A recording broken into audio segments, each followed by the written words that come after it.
everybody, and welcome to episode 19 of the Bao Podcast. Today we welcome Sarah Parent. Sarah is founder and CEO at Go Forest.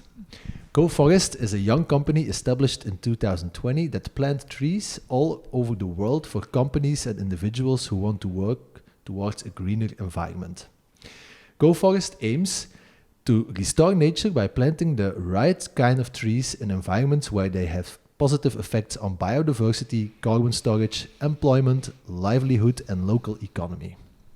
With more than 200 companies having become clients in only 2 years' time, including ourselves, Bao Living, they have had tremendously rapid growth. Therefore, I thought it would be nice to invite Sarah to discuss the past 2 years and also to look ahead to the future together. So let's dive into it. Welcome, Sarah. How are you doing? Hi, I'm actually doing well. It's Friday, so I'm always happy when it's Friday because actually, surprisingly, I'm working during the weekend, but I'm working while there are no emails coming in. Okay, that helps. Yes. Better focus. Yeah. Anyway, I know you have a very busy schedule. You don't get 200 clients in 2 years for the type of organization that you started while doing nothing, of course. First of all, I'm very grateful you could make some time.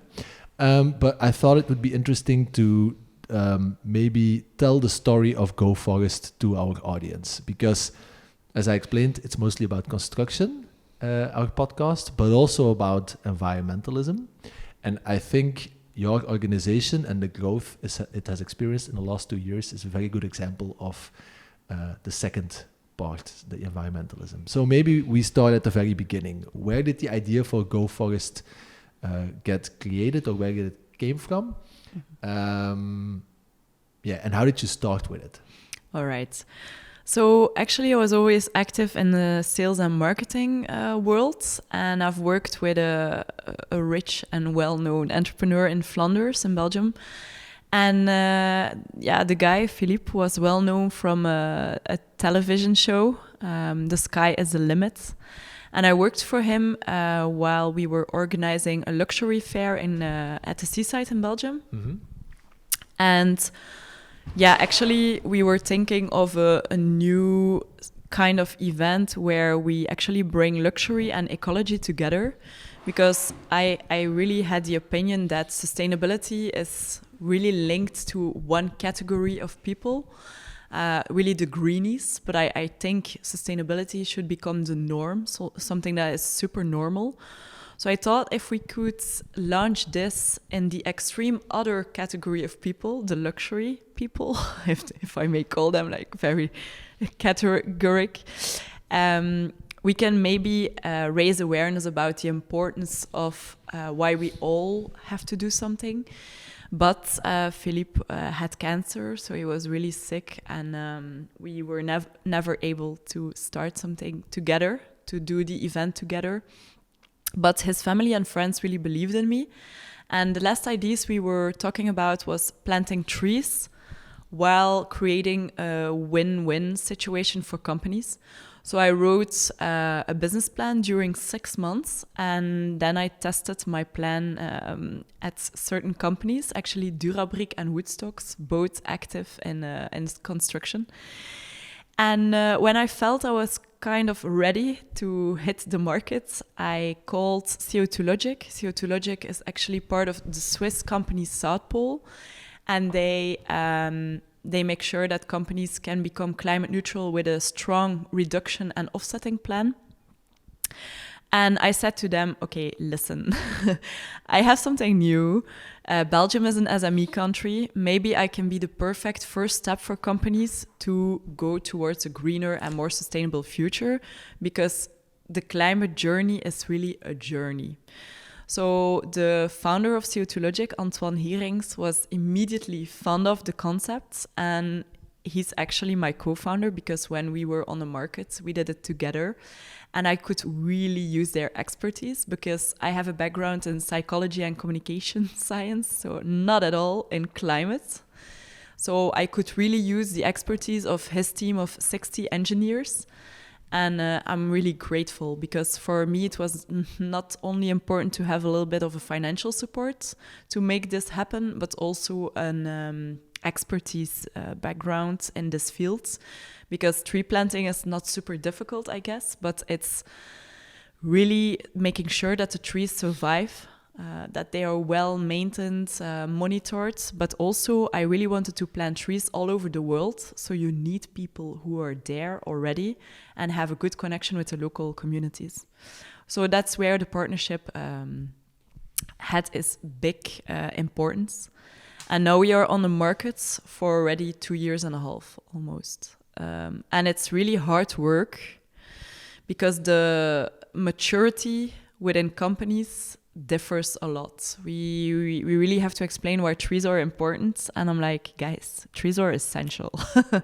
But we really have to give a lot of explanation. And it's a bit of a mission, a personal mission that I really want to make this succeed. Mm-hmm. Okay. So many points we can go from here. So you don't have a background in NGOs or business, or like you had a background in psychology. Exactly. And then you decide to start basically a business to plant trees. But where did that personal motivation come from? Because it's quite a big hurdle or step to take, I can imagine. Yeah, so when I was a child, I was always in nature with my parents and family, so I really love nature, but I think we are all a little bit disconnected from nature today.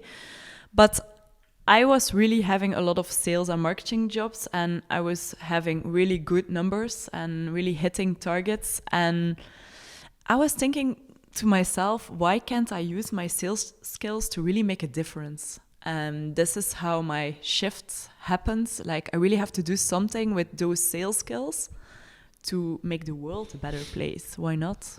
And did you have an inspiration, or was it just like an insight at a certain moment that you're like, oh my God, I'm selling, but what am I selling? And is it doing something positive? Or like... I think the death of Philippe and the belief of his family and the fact that everyone was already telling me for years that I had to do something on my own was really triggering me to completely change my career. Mm-hmm. And I was also at a certain point that I was, okay, or I will have a burnout where I am today, or I will completely go for something with impact where I can fight for every single day. Mm-hmm. Okay. I think it's a very cool example of entrepreneurship then. Thank you. And the idea behind Go Forest is what precisely? I mean, I know it, but I think it's better that you explain it, of course. So we want to be a very accessible and transparent company. So basically, a lot of companies are willing to plant trees in Belgium because it's local. But my personal passion and motivation lies in also convincing companies to plant on the other side of the world. But if you plant on the other side of the world, you immediately create a feeling of insecurity, like, are the trees are going to be planted? Will they be surviving after 10 years, 20 years? So we work with technology to really show what is happening on the field. We work with satellites. And if we see that the satellite imagery is a little bit old, we add drone footage. We can also count trees with drone footage. And I think this is really important to give companies some kind of reporting that they really know, okay, if I plant there or there, it doesn't matter. I will have the same reporting and I don't have to take a plane to see my trees. You can also trust me because if you know me a little bit, you will know that I will... I would rather plant more trees than less trees. But next to trust, I think it's very important to be transparent in your reporting as a company. Mm-hmm. Yeah, for sure. And how do companies decide how many trees they plant? Or is it linked to like... Yeah, is it different for every company? Or do you as an organization give like indications of how many trees or like set goals, or how does that work? Well, this is something we are examining this year a little bit more, because we saw last year that a lot of companies, sometimes really, really big companies, they plant an amount of trees that is the same that is planted by an SME. And with all my respect, I think it has to stay a little bit proportional. So this year we are working with the University of Ghent to really see where credibility of companies also lies, because we are very much used as a marketing tool. And we are actually having a blacklist of companies where we don't want to work with, because we know they are not good for nature. But we always listen to companies. It's possible that they already have a whole reduction plan and that they also offset their CO2, but that they want to plant trees as a gift for their employees, for example. So we always have to see, why do they want to plant trees? What is the reason? And is it legit? Because if it's a very big company and the only thing they do is plant 100 trees to cover all the bad things, we are not participating. Mm-hmm. But it's a difficult role, because we are a young company, and refusing companies is something we do, but we don't like to do, because we also want to grow, and our mission is to plant as many trees as possible. So we are not the cops, and we really want to plant trees. Mm-hmm. So it's difficult. And you now active for 2.5 years, mm-hmm. and you started immediately with partnering up with a bigger organization. If you look back on that now, was it a wise decision? Would you advise that to other people who would like to start something like this? I always talk about smart capital. I think it's super important to have experts around you, because they already have the market experience that you don't have. And they can really help you when you go through really difficult experiences. The whole thing about tree planting, greenwashing, when is it greenwashing? What can we allow? What can't we allow? It's really something that our mother company is helping us with. But also the expertise on the field, we really needed it, because if you're a startup, you're small, but you need people all over the world who can really check up on your projects, who live there. And I would say that our investor was really an accelerator for us. So I'm really grateful, and I would definitely do it again. Okay, yeah. And now, in 2 years, 2.5, how many trees have been planted by the organization? Well, we are almost at 300,000 trees, but I really want to reach 1 million as soon as possible. And do you have a time? Well, as we are now in a growth stadium, I think we can reach it this year. But I'm really very focused on that number 1 million. And I think the funny thing will be, when we reach the 1 million, I will think about the 2 million. So I think as an entrepreneur, you're never satisfied, but you really have to work with targets. And as soon as you reach something, you have to celebrate, mm-hmm. right? Mm-hmm. You have to enjoy that moment. Yeah, for sure. And what I can imagine, 300,000 trees in 2 years' time, that's not an easy task. What have been the biggest hurdles to getting those trees in the ground, and also to get them in the ground? Because that's also something that I can imagine. I can plant a tree right here in the middle of Antwerp, next to the road, but it's not going to be there for a long time, probably. And is that the best place I can plant that tree? So it's maybe a bit of a complex question, but how do you decide where is the best place to plant those trees? And what have you learned by doing it, basically, in all 2 years' time? Well, first of all, we always plant trees on private land. So I will not plant here on the, next to the street.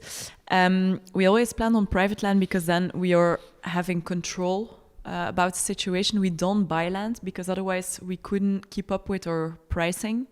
And we believe that the soil and the ground is already there. So we really have to invest as much as possible in the impact we can create there. If 60 or 70% of your budget goes to buying land and 30% to planting trees, I think it's a pity.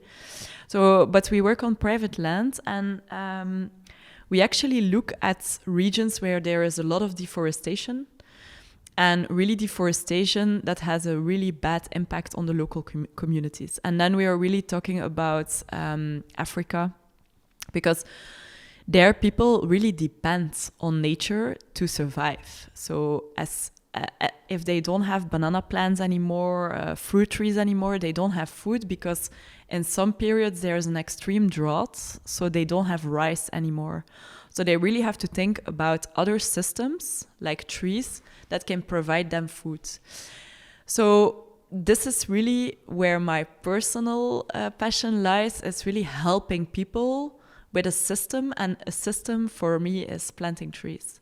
You have different systems to really help people, but I think trees are a really strong system. And if you have regions with a really high deforestation rate like Brazil, where we plant in the Atlantic rainforest, there's less than 15% left of the forest. You really see that there's a problem, but you see people suffering.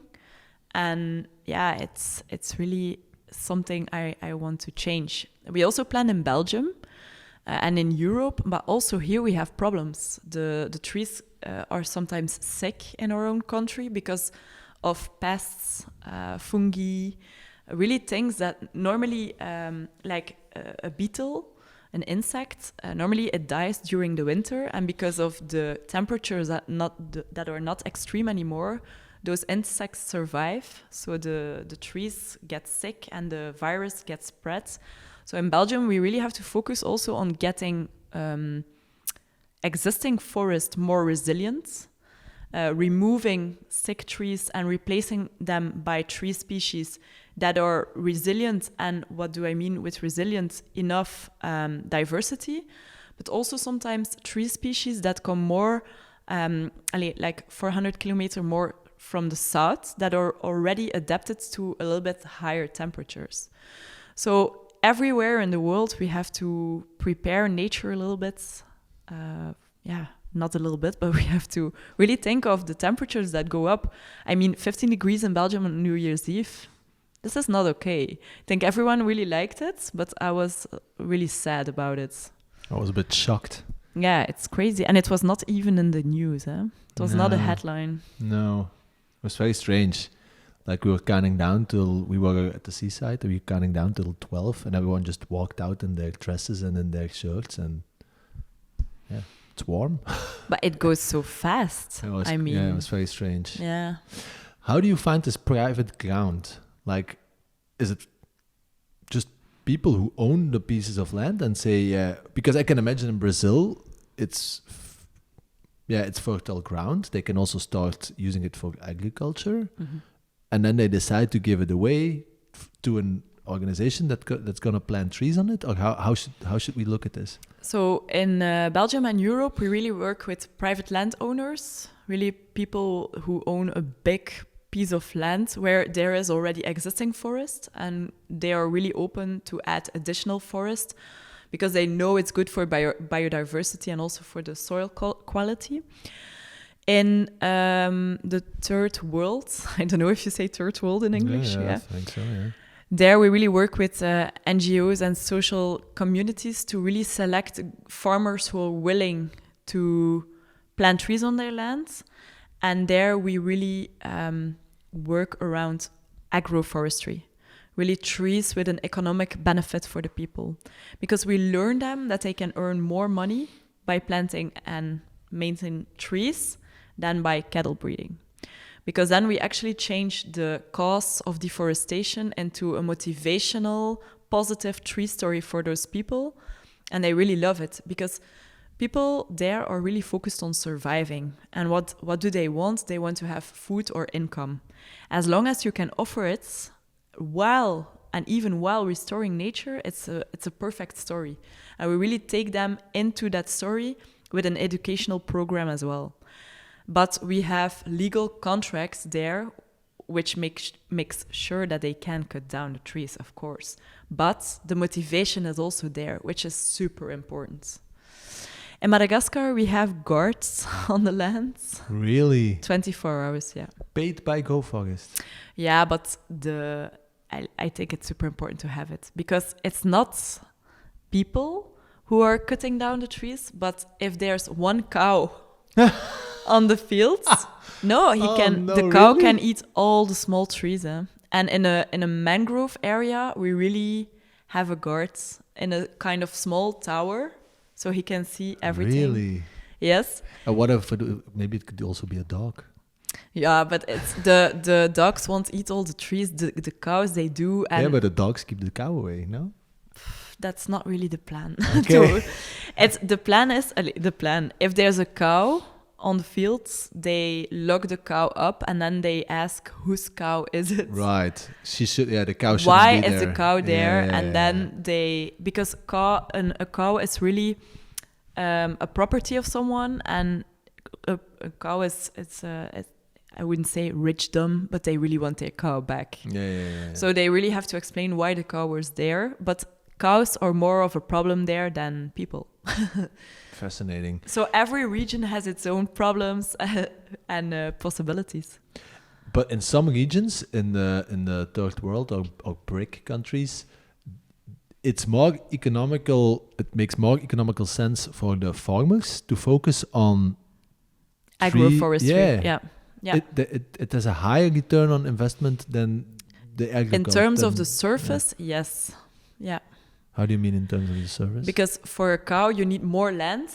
And on that same land, you can plant more trees with more income than one cow. Yeah, like in proportion, I would say. How come they don't know this? They see trees. First of all, they don't know how they have to create income with the non-timber products of the tree. So they really need help with that. Because meat, there's a lot of demand for meat, but for some products of the forest, there is not the biggest demand ever. So, or we create more demand, or we help them with buyers. So, for instance, in Peru, some trees give essential oils that can be distilled for cosmetic firms. Well, there, with a good partner, we really make sure that they immediately have a buyer. So then they know, okay, I have an income. They have security and trust. But if they don't have a buyer, then it complicates the story, because then you can have a lot of nice products, but if you can't sell them or you can't live by eating them, then the motivation is not really there. So they really need support, and it's kind of a change model that we implement.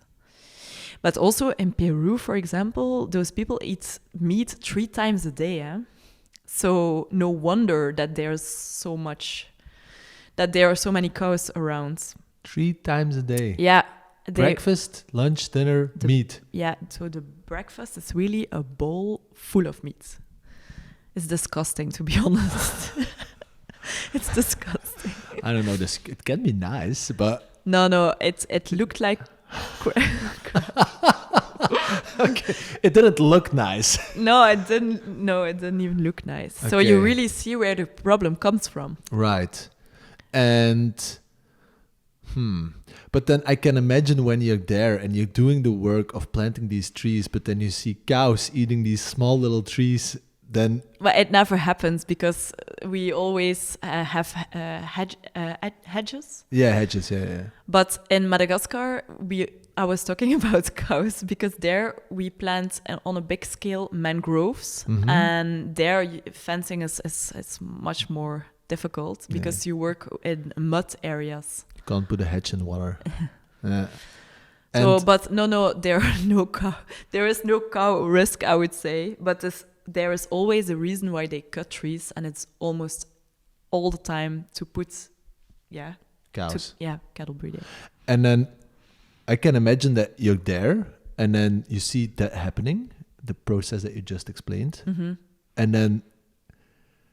Like, don't you sometimes think of maybe we should invest some money in re-educating or like making clear that eating just meat the entire day is also destroying the life. I mean, the area and the nature in their country. Yeah, the people we work with are not eating meat in the morning anymore. I just did a local tour in Peru to really understand the eating behavior. But the people we work with, they eat vegetables and a lot of fruits. So they really changed their behavior.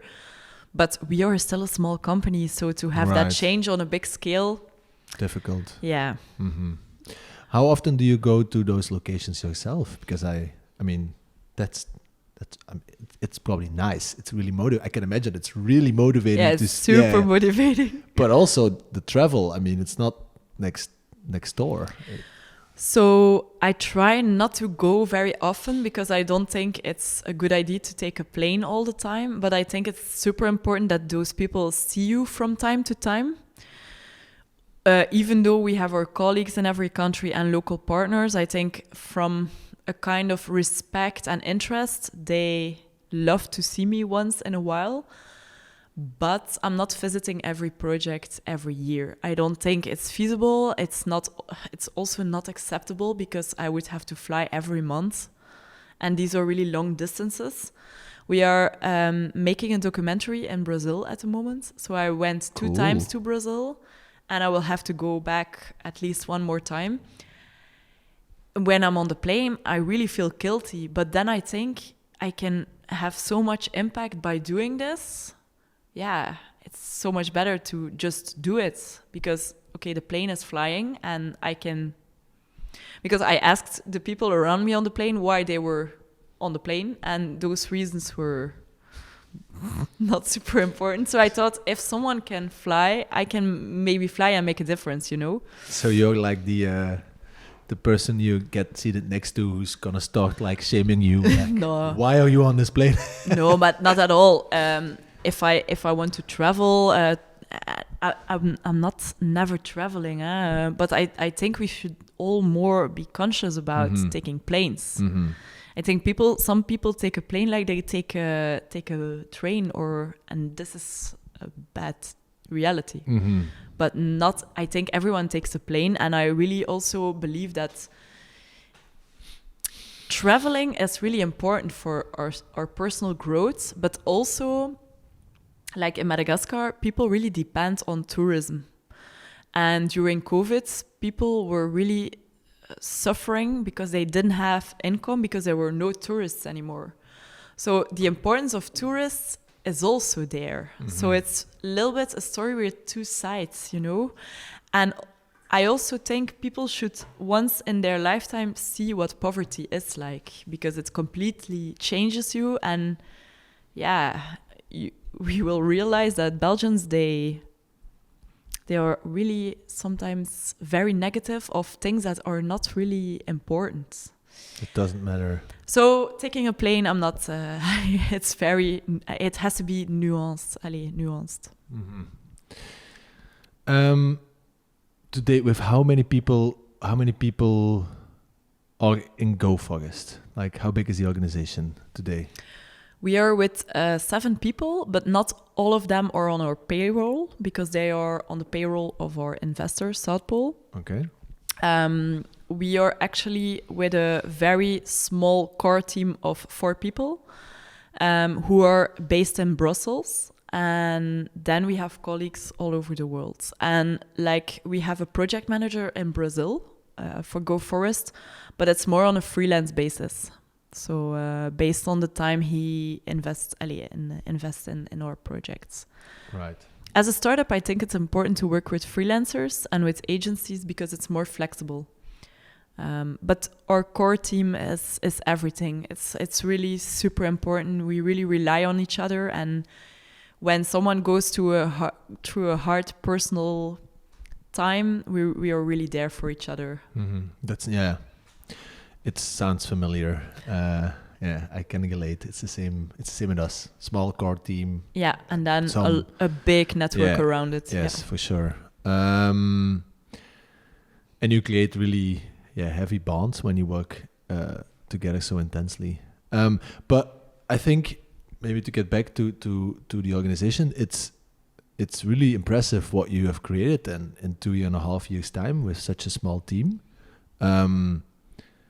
What do you think has been like one of the key variables that has created this success? Like if you look back on it now, 200 clients in 2.5 years time with 4 people, and then of course the rest, the people around it, but it's a lot. Like it's almost a client once every 3 days. I think it's a lot when, and then I'm a little bit like acknowledging myself. I did it for 1.5 years all by myself. So before the capital increase, I did it all by myself. And having a team really gives a lot of opportunities, because if you do it by yourself, you are your own bottleneck. And sometimes I'm still my own bottleneck when I look at my agenda. But I've learned that if you're a young company, try to find capital, try to find an investor, because it's so much better when you are a team. The speed I could take now we are really growing much faster because we are a team. And yeah, this is the difference. But I think the strength of Go Forest and of other startups that are doing well is that we don't give up. Like we work our asses off. And sometimes I'm really like, okay, I'm super tired. I really don't feel like working anymore. And still I keep going. It's not always super healthy because work-life balance, there is not a lot of balance at the moment. But I think it's all worth it. Mm-hmm. How do you keep it somewhat healthy? Because we've been going at it for commercially 4.5 years, but there were like 2 years before that we were developing this product. We had no investors, so it was working on a business and then afterwards, doing something on the side to get some money. And for ourselves, we have noticed that you can do these sprints and go like really full pedal to the metal, but yeah, it's not sustainable. Huh? After a while, you hit a wall, and then that's even worse at times. So, what have you learned about like that relationship between really? I really recognize it how you say it. Like you wanna just one more meal and just 30 more. But it's not sustainable. No, so last year I really had a crash moment. So I had a breakup with my partner and in my private life, and while Go Forest was really growing. So I really felt like on a personal level, I was not in a growth modus, but the company was, and my clients were really saying, Sarah, you look so tired. And I was like, yeah, what do you want? But I couldn't explain the reason why. And then I really realized, okay, Go Forest is saving me from my emotional difficult period because I really have to be focused on my job, but it's also a problem. I am my job. So now I'm training for a marathon and I'm writing my own book. Oh God. No. So, wow. No, but my solution, but it's for me, it's a personal solution, is to have other goals besides Go Forest. And this is really something I really like because this year I want to be me as a person again. You know, I'm so much the brand, and I really want to have the brand that is linked to me, but also Sarah, you know. And I think this is an important exercise. And sometimes also just learn to shut down the computer. Tomorrow is a new day. Mm-hmm. So I'm a little bit more chill. But having other goals is really saving me a little bit and really supporting more balance. Mm-hmm. Yeah, I think that's a very wise and important lesson. I also recognize it a lot because, as you say, you can fall in the trap of identifying you as your organization and your environment as well, and you're still, indeed, as you say, you're still a person. Yeah, and as you are probably quite a goal-oriented person. So I can imagine indeed that if you set some other goals, that helps. And Another difficult thing is that people really called me an activist. I don't think I'm an activist because I think I'm a kind of activist, but I'm not an extreme activist. But the thing is, with Go Forest, I really want to stay. I wouldn't say neutral, but you want to stay. Yeah. And as a person, I really have a strong opinion. And this is sometimes difficult for me because I really have an opinion about greenwashing. There's a lot of things happening on the market. But when we communicate under Go Forest, this is not entirely the extreme opinion I have because we are still a company and we have to be on the market as a company and not as an one person's opinion. So my personal LinkedIn is always a little bit more extreme than the LinkedIn page of Go Forest. And I think this is really important to allow yourself to be a little bit more extreme than your company. If you have to be always between those lines, I think it's difficult because you are a person with an opinion. Mm-hmm. And this is sometimes difficult to find the balance because sometimes I'm pissed off with some situations on the market and I really can't talk about it because we know the company or the company knows a client of us. So it's difficult sometimes. Mm-hmm. Yeah, I can imagine. It's not going to get any better because you already have 200 clients. More actually, but... More? Yeah. Which brings me to my next question. How do you see the future? Like, where is this all going to? If you're going to continue on this level of growth, I can imagine Belgium is already becoming a bit too small, maybe, or it's going to become too small quite quick. So, what's the multi-year vision for Go Forest? So, yeah, I think 300,000 trees or 1 million trees or 2 million trees, it's a very nice amount, but I think we should really scale a lot in the coming years because if you see how many forests are disappearing, we have to work harder. But I also think there's an important role in inspiring other companies or people to also do something. Because we, with Go Forest, we won't save the world, but if a lot of Go Forest kind of companies exist and work together, and if we are all one team worldwide, we can plant a lot of trees. So I really talk with a lot of companies from other countries. We really talk and motivate each other because I think it will be an plus story and not we ourselves and we that are going to save it. But I think you have to plant trees, but you also have to inspire. Right. So you don't really look at, like, because there are other organizations who do this, you don't really look at the competition as competitors, you look at them as like team members. In Belgium, not everyone is really working together. Okay. But I think most of them realize that we can do so much more if we work together. So, but some people are really willing to talk and others are like, yeah, we are competitors. But I think when you're in sustainability, competition should not be there, I think. But it stays a business, eh?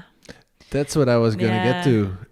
It sounds nice in theory, but I can imagine that if your organization is more efficient and better branding and the service is better, you're going to go quicker than the competition. And at a certain point, you're going to get into their operational territory and there is going to be friction. And yeah, lucky for us, there are not a lot of tree planting organizations in Belgium, but like we have a good contact with a company in Amsterdam. And we really are like, okay, as soon as one of the two is crossing the border, we will contact each other and we will work together. So I think communication is everything. And working together will bring us much further. I really believe in that. Right. But yeah, companies, if they want to plant trees, they ask us for an offer. They ask another company for an offer. So we are really... In business terms, we are competing. Huh? Right. Yeah. Maybe a couple of somewhat random questions, but I remember back in the day when we started to work together, I saw something on the website, but I don't know if it's still the case.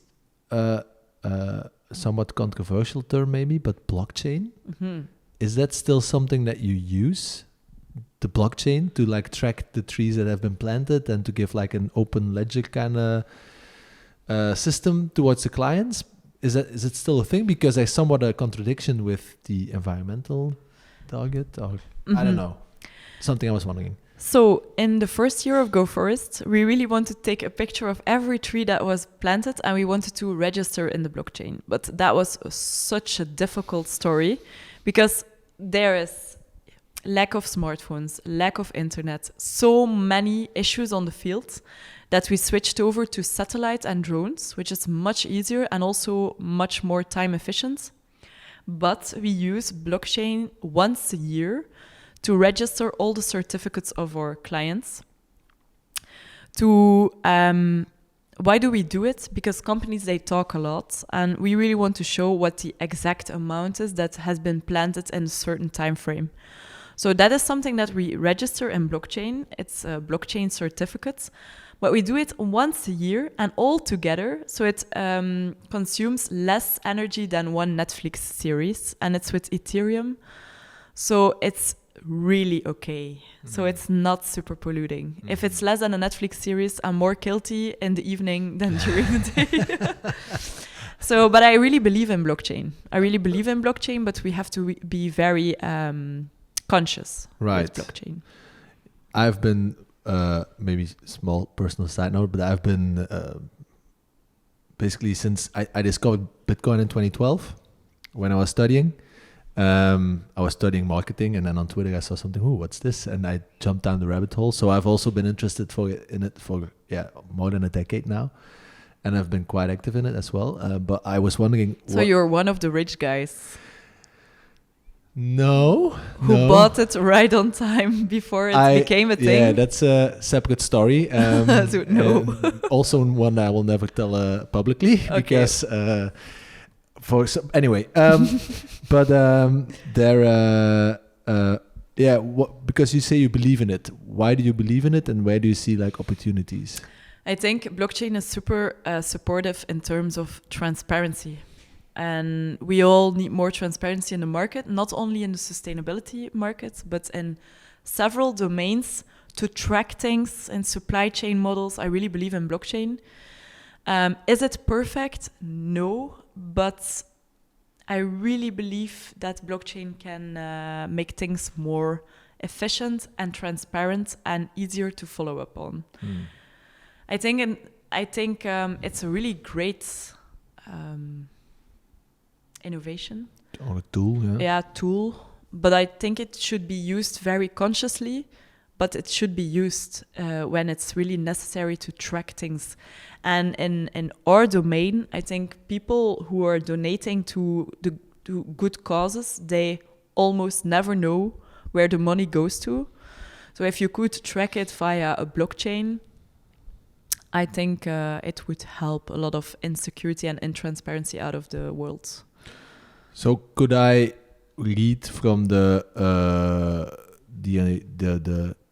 inscriptions in in Ethereum that you've already made? Could I read the data out of it, or how does it? Okay. So you have your own page on the blockchain, and there you can find the proof that it's in blockchain. It's a timestamp proof. We actually only timestamp in blockchain. It's not a really big, complicated procedure. We only register things there, and I'm really not having a strong technical background in blockchain, but I really love the fact that we are doing it because we can change it afterwards. So it's an honest model to show what companies did in a certain year. Mm-hmm. All right. Another one I was thinking about. Today it's all focused on trees. I have read throughout the years on multiple occasions already, if I'm correct, that seaweed, for example, and the sea itself has a bigger CO2 capturing availability as trees and forests. would you ever start planting seaweed with Go Forest? You're actually asking me something I really can't tell you yet, but we are working on it. Okay. Yeah. Yeah. All right. Yeah. I mean, makes sense. Yeah. There's a green and a blue part of the problem. Yes. Yeah. Exactly. But right. To be announced soon. I had back in the day. When I wasn't 100% yet focused on Bao, I also had like many ideas of how I could start businesses with an positive environmental impact, and like seaweed farmer or a seaweed farm was one of them. Yeah, it's amazing. I also know a farm in Scotland, but I can't tell you more. Right. Okay. Cool. But it's really funny because I can't lie, so I'm laughing like, whoa, this is awkward. Okay. No, but when it's live, we will probably see it pass by on LinkedIn. Of course, and it's for this year, so. Oh well, would you look at that? Let's see what else. I think around Go Forest. Is there anything else? Because otherwise we're gonna go a little bit more into like the personal questions. Yeah. Unless there is anything else you wanted to share to the audience about Go Forest, or lessons you've learned, or opportunities you see. Well, I would like to end with the fact that every tree counts. So I went to Madagascar in April last year, and I saw 20 people using one tree for shelter. And I really realized, okay, we have to be accessible to smaller companies, solo entrepreneurs. We have to be flexible because every tree matters. And I think it's an important philosophy to believe that all small actions can create big impact. And this is what we stand for. Right. Okay. Cool.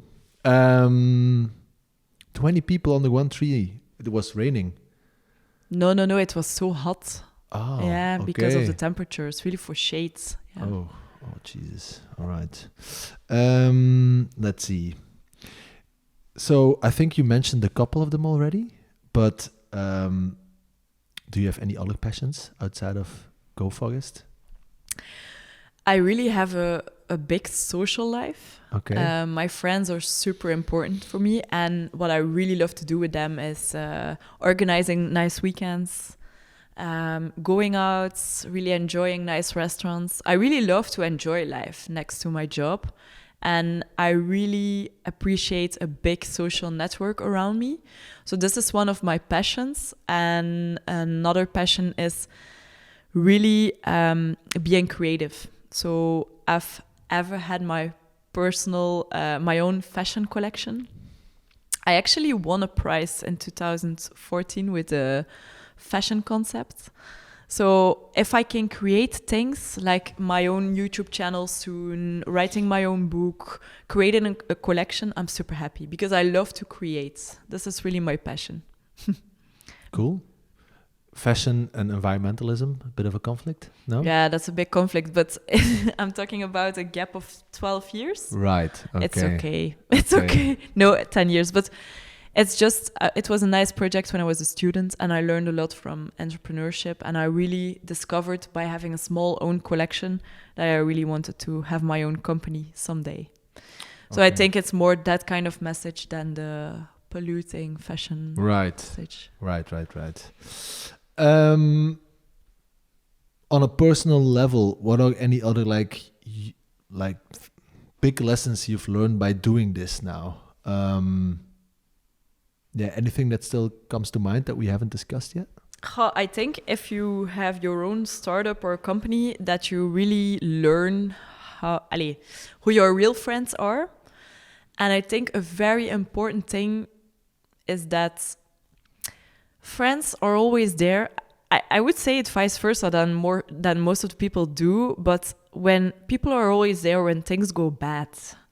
But when things go well, these are really your real friends because they really support you, they are not jealous, and they really know how much you work for it. And last year I won an award. So I won the most promising female entrepreneur award in Belgium. And yeah, I was really shocked. I received the list of everyone who voted on me. I was really shocked that people close to me were not voting. And other people who I thought from, okay, they don't like me, they voted. So it really opened my eyes a bit because I really knew who my real friends are. And I think it's important when you have your own startup is that you have a really motivating and positive environment around you. This is something I really learned. Yeah. And a lot of people are also hanging out with you because they want to learn a lot. And, you know, the coolest evenings I have are evenings where we talk about random things, not about business. And what I also learned is that a lot of people go through the same things. So I'm in a community, Rubicon, where there are a lot of entrepreneurs. And if I go and we have a session, I realize, okay, everyone is sharing the same challenges. But yeah, the friendship thing is something I really learned while having Go Forest. The importance of it. The importance and also quality above quantity. Are there any specific steps you do now to foster those, the quality above quantity? Yeah, I didn't really say goodbye to some of my friends, but I just hang out more with the ones that give me positive energy. I think it's super important because during the day you're already struggling sometimes and you have to deal with so many different kinds of vibes. And at least when you have the choice, choose wisely. Right. Okay. If you could have a drink with anybody, that's one of like our standard closing questions. If you could have a drink with anybody dead or alive, who would it be? I would love to have a drink with Leonardo DiCaprio because he's good looking, but he's a big inspiration for in terms of climate action. You should follow him you do? Yeah. Then you understand why I want to have a drink, right? Fully, yeah. I'm more than 25, so... Yeah, that's like the thing that I'm always intrigued about the guy. Like, I don't know, he seems like full of contradictions in some point. Like, he has been really socially active from very early on. He has an amazing career. He chooses like the right movies. Otherwise, he doesn't really come into the spotlight that much. So I think he also does that very well. Yeah, his ego is not really there. Yeah, but then you have that whole like meme online that the 25, as soon as a girl he's dating turns 25, it's over. And it's like, it's almost, have you ever seen the graph? I just wonder what kind of discussions they sometimes have. I don't get it. The guy is turning 50 now and he's only, it's fascinating. Yeah. Contradictions, a lot of contradictions. But sometimes I love contradictions, but this one is really, I can't really understand. But I would like to have a glass of wine with him. I can imagine. Amazing actor, for sure. Yeah. If there is a book, because apparently you're also a writer now, if there is a book that, I assume you read also. If there is a book that you've recently read that you would like to advise to our listeners, is there something that like really stands out? I'm reading a lot of books. I think everyone should read the books of Wim Vermeulen. He's an marketeer, but he's really an expert. And those books are about credibility, authenticity, sustainable marketing. And when I go back to the essence trees, I would really recommend The Hidden Life of Trees. Because trees are really like humans. I read that book. Okay. Yeah, it's great. It's really a great book. And if you're too lazy to read a book, you can also watch a movie. Yeah. It's also in a movie online. It's got that German forest... counselor, I don't know how you say it. I remember when I read that book and I was going on a walk through the forest, you could see like patterns. It's magic. Like, oh, there's sunshine there, so there will, and there they are, the small nuance. It's super cool. Yeah. All right, great. Maybe final question. If you could like imagine like you have your career, you're still quite young. What's the ultimate goal you hope to achieve? Is there like a grand vision you have for this trajectory that you're on? When I'm old, if I get old, when I'm old, I would love to look back on my life and I would love to be proud for what I've achieved and what I've been able to create for the next generations. This is really, and I can't really say what that is, but I am really focused on big positive impact. Okay, awesome. Anything else, Sarah, that you would like to share? Where can people best follow you? Those kind of things. I think LinkedIn is really the channel where I'm super active, and soon I'm going to launch my own YouTube channel, but it will be for sure for the most of the time in Dutch. This is going to take another 2 to 3 weeks before it comes online. So if by then it's online, we can edit and then... Yeah. Let's do that. All right. Then I would like to thank you very much to join us today, because it was kind of a hectic day for you. Yeah. So once again, thank you very much for coming over here and making the time. And I wish you all the best with Go Forest. Thank you. And thank you for planting trees with us. Very welcome. I hope we can plant many, many more, because basically every time one of these beauties gets built and installed, we help the beautiful organization that you've created. So thank you from the bottom of my heart. Yes. All right. Thank you very much, and maybe we talk again in the future. Yes. Thank you. Bye. Bye. Thanks for listening to the Bao Podcast. If you enjoyed this conversation, make sure to subscribe to our channel. If you're interested in Bao Living in our Smart Adaptable Module, or SAM, go check out our website baoliving.com. If you want to stay up to date, you can best subscribe to our monthly newsletter on our website, or follow us on all social media platforms where we're named @Bao Living.